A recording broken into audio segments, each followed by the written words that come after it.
Listen, Denji. I believe that when it comes to sexual matters, the better you understand your partner, the better you'll feel. But understanding another's heart is easier said than done, so start small. Denji is the Chainsaw Man. Half man, half lawn care equipment. This combination is dangerous, inhumane, probably a violation of some war crime tribunal, and overall probably impossible. But, like every great scientist in history, we're not here to ask why, but how. How would we go about bringing this monstrosity into the real world? See, the question why is for sissies in tweed suits with elbow pads, reclining on long chairs, asking silly questions like, what do you think the ethics board is going to say? Why are you making fun of my voice? Into the trash with all that nonsense. We're trying to change the world over here. And to get started on this Nobel-worthy task, first, I need a man. Preferably a loser who doesn't mind getting turned into a death machine, or a loser that nobody would care if they did get turned into a death machine.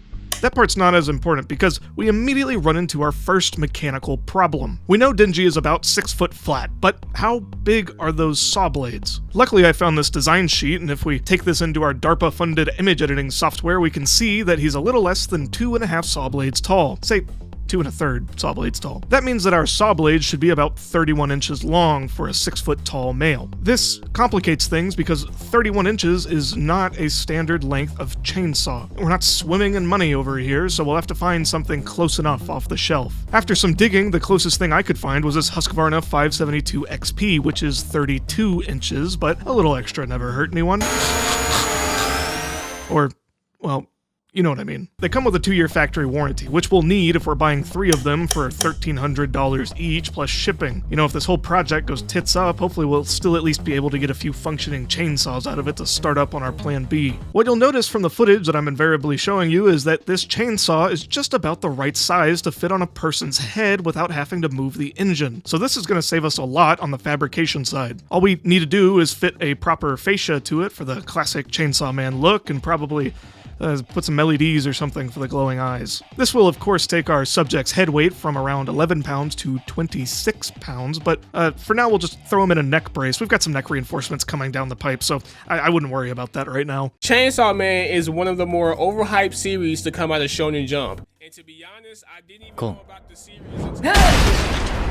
The next big impasse is the internals. We know Pochita is about 1 foot tall, or, fun fact, about the size of a Jack Russell Terrier, so we'll have to fill his chest cavity with that. I don't know how wide Pochita is, but we'll say he's like 6 inches wide or something. That obviously provides us with the ripcord for the chainsaws. We'll just have to add some kind of port through the sternum, which should be pretty trivial with some minorly invasive surgery. Next comes the arms. If you know your bones, then you should know that the forearms are made up of 2 bones plus the hand. Anchoring the blade in the far end of the humerus will have to fit the blades between the radius and ulna, which with a standard chainsaw width is actually perfectly doable. The only complicating factor being that when the palm is facing down, the radius actually crosses over the ulna towards the elbow. Obviously I don't have the funding or the desire to design an alternative joint, so the subject just won't be able to turn their arms a full 180 degrees. And this obviously limits their general mobility somewhat, but in the pursuit of next generation weaponry, some sacrifices have to be made.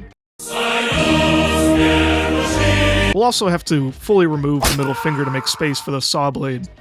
Think of it like an Assassin's Creed finger. It's a minor sacrifice for a major gain. And I mean, there's nothing inherently wrong with having 4 fingers. The elites seem to make it work fine. So we can definitely fit the blades into the arms fine, but chainsaws don't run on their own. In the show, they just use a little bit of the silver screen or devil magic, but we don't have such luxuries here, so for now, we'll just put the engines in his butt cheeks. God gave us 2 of them for a reason. With a bit of cable routing and maybe a few differentials in the shoulders, we can power those saws fine. And look at that, it's starting to look right. We're getting somewhere here. Take a look at that neck, though. You know what those are?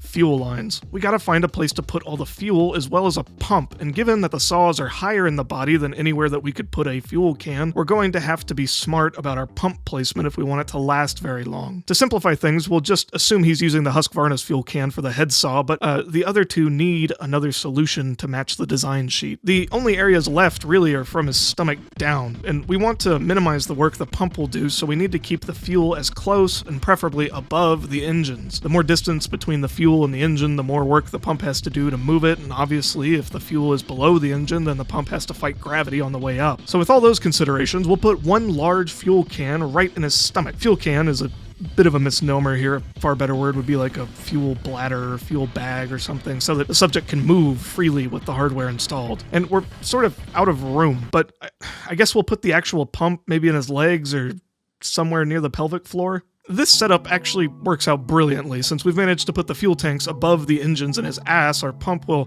actually get a bit of a gravity assist while it's running, which is good for longevity. Since we've removed the need for internal fuel lines to his head saw, we'll just say these are reinforcements of some kind. And he'll need them to prevent the spinal damage, since we're adding an incredibly awkward 15 pounds to his dome piece. But I gotta be honest, I think this whole design is really coming together. I mean, at this point, we've pretty much got the functionality down. We'll need to add some exhaust outlets for the butt engines and probably need some substantial healing time for the arm blades and add a port somewhere to refuel the tank, but otherwise, we've got a really marketable solution here. And I would say we're almost done here, but there are a few pieces that are absolutely mandatory if we want to keep to the design sheet. Number one are some handsome slacks. And I know we said we aren't rolling in money, but if elementary school taught me anything, it's that it's vital that we dress to impress. And that's why I'm suggesting we go with these stunning wool slacks from Prada, and we compare them with a belt from Walmart or something. Nobody looks at the belt. The last part to finish off our Chainsaw Man in classic fashion would be a pair of fake Jordans. What the hell?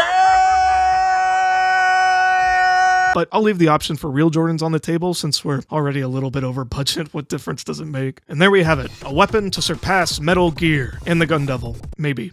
No spoilers. Obviously, there are a few marked shortcomings, the biggest one being that our subject is in fact not in a contract with a devil. I left room for Pochita, but there's no reason to assume he'll take, so assuming he doesn't, go along with all this, it might turn out that this whole ordeal just sort of ends in tears. But good science is never free. And really, most of the functionality would work without him. We just have to wire up a key fob or something to turn the pumps and engines on. And you might also be asking, where'd all his organs go? And that's a good question. For the low price of like $8,000 and some ethically questionable surgeries, you too can be a chainsaw man. And I hope this exploration has sparked your curiosity and your monetary support, because now, with this plan all laid out, the only thing I'm lacking is funding and a volunteer. So, what do you say?